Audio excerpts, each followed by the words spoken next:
The wetlands of Kibale, southwest Uganda. Home to the grey crowned crane, one of Africa's most elegant and majestic birds. They mate for life, and during the breeding season can be seen performing beautiful displays, dancing, bowing and jumping. The sound of the cranes, like you can hear, is very graceful.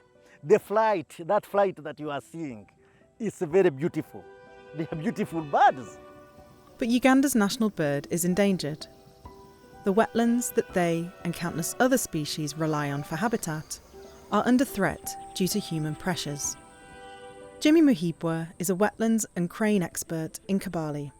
Wetlands have been subjected to human uses that they never used to be subjected to in the past.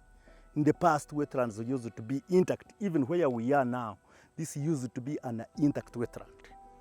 But with population growth, when the numbers increased and increased, people started draining the wetlands.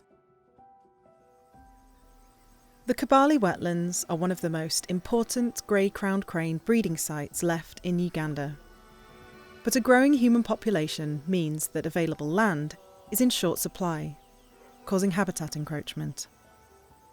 If we looked a little bit across, you will see some houses are getting into what used to be water areas. Like now this one is a dairy farm, but it used to be a wetland. Whatever biodiversity there is, it is killed.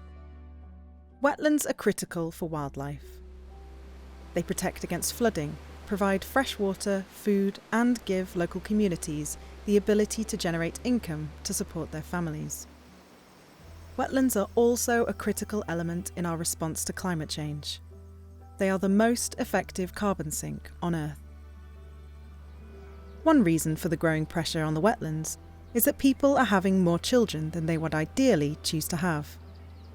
Dr. Gilbert Mateka is a medical superintendent in Kibale. Initially, these wetland areas were not planned for settlements. There are not so many health facilities that are within those areas. Access to voluntary family planning is a fundamental human right. But the large distances that people must walk to access services, in addition to cultural myths and misconceptions that exist around contraception, often prevent women from accessing the family planning they want.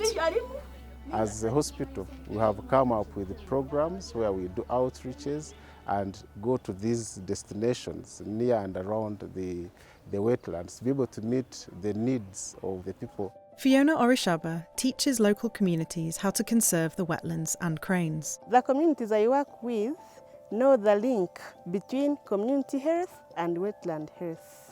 They want to conserve wetlands and cranes, and they also want to access family planning services.